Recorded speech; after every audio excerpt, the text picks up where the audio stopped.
Hi, എല്ലാവർക്കും A to Zന്റെ പുതിയൊരു job information വീഡിയോയിലേക്ക് ഒരിക്കൽ കൂടി സ്വാഗതം. കേന്ദ്ര സർക്കാരിന് കീഴിൽ ജോലി നേടാൻ ആഗ്രഹിക്കുന്ന ആൾക്ക് നാഷണൽ സെന്റർ ഫോർ റേഡിയോ ആസ്ട്രോഫിസിക്സിൽ വന്നിരിക്കുന്ന റിക്രൂട്ട്മെന്റ് ആണ്.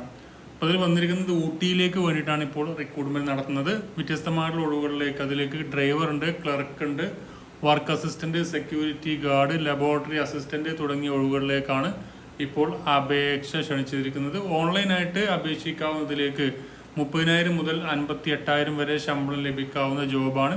താല്പര്യമുള്ളവർക്ക് ഓൺലൈനായിട്ട് അപ്ലൈ ചെയ്യാം. നമുക്ക് ഇതിൻ്റെ ഡീറ്റെയിൽസ് എങ്ങനെ നോക്കാം.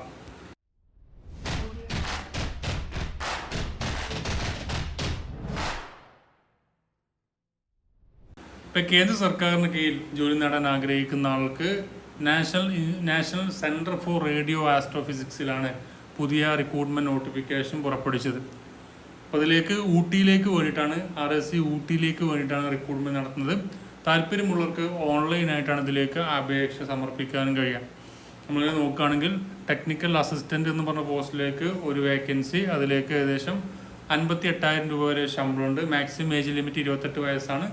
സയന്റിഫിക് അസിസ്റ്റന്റ് എന്ന് പറഞ്ഞ പോസ്റ്റിലേക്ക് 33 വയസ്സ് വരെയുള്ളവർക്ക് അപ്ലൈ ചെയ്യാം. ഒരു വേക്കൻസി 58,986 രൂപയാണ് മന്ത്ലി സാലറി. പിന്നെ ലബോറട്ടറി അസിസ്റ്റന്റ് എന്ന് പറഞ്ഞ പോസ്റ്റിലേക്ക് ഒരു വേക്കൻസി, അതിലേക്ക് 31 വയസ്സ് വരെയുള്ളവർക്ക് അപ്ലൈ ചെയ്യാം. 37,203 രൂപയായിരിക്കും അതിലേക്ക് ശമ്പളം. ട്രേഡ്സ്മാൻ ബി ഇലക്ട്രിക്കൽ വിഭാഗത്തിലേക്ക് ഒരു വേക്കൻസി, അതിലേക്ക് 37,000 രൂപ വരെ ശമ്പളമുണ്ട്. ട്രേഡ്സ്മാൻ ബി അതിലേക്ക് 37,000 തന്നെ. ഡ്രൈവർ എന്ന് പറഞ്ഞ പോസ്റ്റിലേക്ക് ഒരു വേക്കൻസി, 32,000 രൂപ വരെ 32,991 രൂപയാണ് ശമ്പളം. ക്ലർക്ക് എന്ന് പറഞ്ഞ പോസ്റ്റിലേക്ക് 33 വയസ്സ് വരെയുള്ളവർക്ക് അപ്ലൈ ചെയ്യാം. ഒരു വേക്കൻസിയാണ്, അതിലേക്ക് 37,000 രൂപയായിരിക്കും ശമ്പളം ഉണ്ടായിരിക്കാം. വർക്ക് അസിസ്റ്റന്റ് വിഭാഗത്തിലേക്ക് 3 വേക്കൻസി ഉണ്ട്, അതിലേക്ക് 33 വയസ്സ് വരെയുള്ളവർക്ക് അപ്ലൈ ചെയ്യാം. 29,970 രൂപയായിരിക്കും മന്ത്ലി ലഭിക്കുന്ന വേതനം.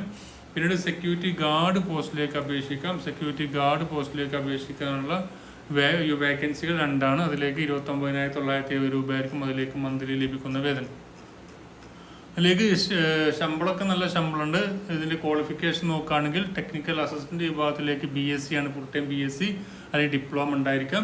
സയന്റിഫിക് അസിസ്റ്റന്റ് വിഭാഗത്തിലേക്കും ഡിപ്ലോമയോ അല്ലെങ്കിൽ BSc കമ്പ്യൂട്ടർ സയൻസ് ഇലക്ട്രോണിക്സ് ഉണ്ടെങ്കിൽ അപ്ലൈ ചെയ്യാം. ലബോറട്ടറി അസിസ്റ്റന്റ് ആണെങ്കിൽ HSC 60%, അതുപോലെ 2 year experience in laboratory. Tradesman ആണെങ്കിൽ NTC സർട്ടിഫിക്കറ്റ് ഉണ്ടായിരിക്കും, അല്ലെങ്കിൽ NCVT അപ്രൂവ്ഡ് ആയിട്ടുള്ള ഒരു ITI സർട്ടിഫിക്കറ്റ് ഉണ്ടാകുക. അതുപോലെ തന്നെ ഡ്രൈവർ പോസ്റ്റിലേക്ക് ഇപ്പോൾ SLC പാസ്സായിരുന്നാൽ മതി, അതുപോലെ വാലിഡ് ഡ്രൈവിംഗ് ലൈസൻസ്. ക്ലർക്ക് പോസ്റ്റിലേക്കാണെങ്കിൽ ഡിഗ്രിയാണ് ഇതിലേക്ക് പറഞ്ഞിരിക്കുന്നത്, ടൈപ്പിംഗ് സ്കില്ലും കൂടി വേണം. വർക്ക് അസിസ്റ്റന്റ് പോസ്റ്റിലേക്ക് വേണ്ടത് നിങ്ങൾക്ക് 10ാം ക്ലാസ് പാസ്സായിരുന്നാൽ മതി. അതുപോലെ തന്നെ സെക്യൂരിറ്റി ഗാർഡിലേക്കാണെങ്കിൽ SLC പാസ്സായിരിക്കുക, അല്ലെങ്കിൽ അതുമായി ബന്ധപ്പെട്ട എക്സ്പീരിയൻസ് ഉണ്ടായിരിക്കാം. അപ്പോൾ എത്രയാണ് ഇതിൻ്റെ ഡീറ്റെയിൽസ്. തീർച്ചയായും കൂടുതൽ ഇതിൻ്റെ വിവരങ്ങൾ അറിയാൻ വേണ്ടി താഴെ ഇതിൻ്റെ ഒഫീഷ്യൽ നോട്ടിഫിക്കേഷനും അപ്ലൈ ചെയ്യാൻ ലിങ്കും കൊടുക്കുന്നുണ്ട്. അത് പൂർണ്ണമായും വായിച്ച് മനസ്സിലാക്കിയതിന് ശേഷം മാത്രം നിങ്ങൾ അപ്ലൈ ചെയ്യുക. നമുക്കെല്ലാം അടുത്ത നോട്ടിഫിക്കേഷനുമായി വിടുകയാണ്. Thank you for watching. Have A nice day.